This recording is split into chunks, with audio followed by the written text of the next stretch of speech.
Sadarghat launch টার্মিনালে আছেন সহকর্মী রেদওয়ান আহমেদ, যাচ্ছি তার কাছে। রেদওয়ান, দুপুর তো গড়িয়ে গেল, সকাল থেকে এখন পর্যন্ত লঞ্চ যাত্রা কেমন দেখলেন, সার্বিক চিত্রটা একটু জানাবেন। ন্যান্সি, সকাল থেকে আমি যেমনটা জানাচ্ছিলাম যে এই সদরঘাটের যে লঞ্চ টার্মিনাল সেখানে কিন্তু উপচে পড়া ভিড় ছিল, কিন্তু দুপুর গড়াতেই কিন্তু সেই ভিড় অনেকটাই কমে গেছে। এখন কিন্তু বিআইডব্লিউটি এর কর্মকর্তারা আমাদের যেটি জানিয়েছেন যে সকাল থেকে আজকের দিনে এখন পর্যন্ত প্রায় 42টিরও বেশি লঞ্চ বিভিন্ন রুটে ছেড়ে গেছে, যার কারণে লঞ্চগুলো ছেড়ে যাওয়ার কারণে কিন্তু সদরঘাট অনেকটাই স্বাভাবিক হয়ে গেছে। সকালের তুলনায় যেরকম উপচে পড়া ভিড় ছিল সেটি এখন পর্যন্ত না, এবং পরবর্তী লঞ্চগুলো যেগুলো এখান থেকে ছেড়ে যাবে বিভিন্ন গন্তব্যে সেটির সময় দেওয়া হয়েছে সন্ধ্যা 7টা। তো সন্ধ্যা 7টার আগে যেসব যাত্রীরা আসছেন তারা তাদের নিজেদের জায়গা নিয়ে নিচ্ছেন লঞ্চগুলোতে, সেই সাথে কেবিনের যাত্রীরা তাদের রুম নিয়ে বুঝে নিচ্ছেন। এখন পর্যন্ত যারা সদরঘাটে এখন এই মুহূর্তে যারা আসছেন তারা কিন্তু এই ধরনের যাত্রীরাই মূলত আসছেন। সেই সাথে আমি গত ঘন্টার সংবাদে জানাচ্ছিলাম যে নিরাপত্তা বেশ জোরদার করা হয়েছে, তেমন নিরাপত্তা কিন্তু ঠিক টার্মিনালের বাহিরেও আমরা দেখতে পেরেছি। এখন পর্যন্ত যাত্রীরা বলছেন যে ওই কিছু কিছু আসলে ভাড়া নিয়ে বিভ্রাট থাকলেও, ভোগান্তি থাকলেও তারপরেও কিন্তু এখন কিন্তু পরিস্থিতি অনেকটাই নিয়ন্ত্রণে। তেমন কোনো অভিযোগ, সুনির্দিষ্ট অভিযোগ কিন্তু এখনো পাওয়া যায়নি এখন পর্যন্ত। সকালে দু একটা বিচ্ছিন্ন ঘটনা আমরা দেখিয়েছি, এছাড়া কিন্তু আসলে নির্বিঘ্নেই যাতায়াত করতে পারছেন যাত্রীরা, এবং লঞ্চে যাত্রাটা তারা আসলে উপভোগ করেন। একরকম ঈদে লঞ্চের যাত্রাটা একটি বাড়তি আনন্দ দেয় যাত্রীদের মাঝে, এই জন্যই কিন্তু তারা বলছিলেন তাদের স্বস্তির কথা।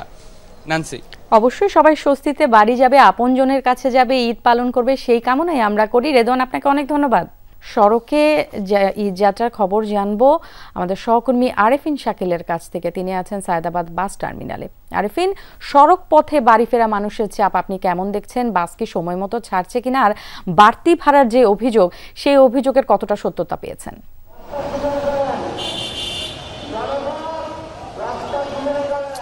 খুব বেশি আসলে মানুষ মুক্তি পায়নি বাড়তি ভাড়া থেকে, এবং স্বাভাবিকভাবেই আমি যে জায়গায় রয়েছি পূর্বাঞ্চলের যে কয়েকটা রুটের বাস চলাচল করছে তার বেশিরভাগ বাসের যারা যাত্রী তাদের সঙ্গে কথা বলার চেষ্টা করছেন, তারা বলছেন স্বাভাবিক যে সময় যেখানে 100 টাকা ভাড়া হয় সেখানে প্রায় 120 থেকে 130 টাকা, কোথাও তার চেয়ে বেশি ভাড়া নেওয়া হচ্ছে। যদি ছবিতে দেখাতে চাই, সকাল থেকে প্রচুর মানুষের ভিড় ছিল, যাত্রীদের একটা ভিড় ছিল, তবে দুপুর নাগাদ সেই ভিড় কিন্তু অনেকাংশেই কমে গেছে, এবং যাত্রীরা বলছেন যে আসলে অনেক বিকাল নাগাদ আরেক দফা মানুষের উপচে পড়া ভিড় হতে পারে, যেহেতু অনেক ব্যবসায়ী রয়েছেন যারা ব্যবসার কাজ শেষ করে আসলে শেষ রাতে বা সন্ধ্যার পরে তারা রওনা হবেন। তবে এখন অর্থাৎ দুপুর নাগাদ কিন্তু খুব বেশি মানুষের অবস্থান নেই টার্মিনালগুলোতে। যারা এসেছেন তারা নির্বিঘ্নে একেবারে স্বস্তি নিয়ে ফিরছেন।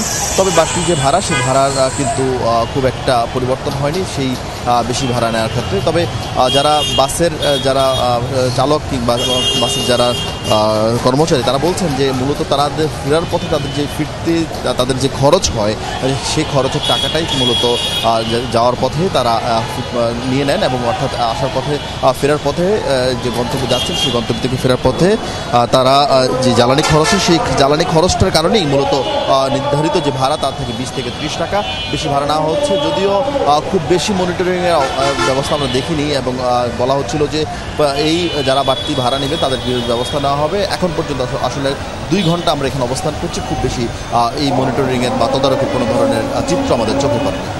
আরেফিন, আপনাকে ধন্যবাদ।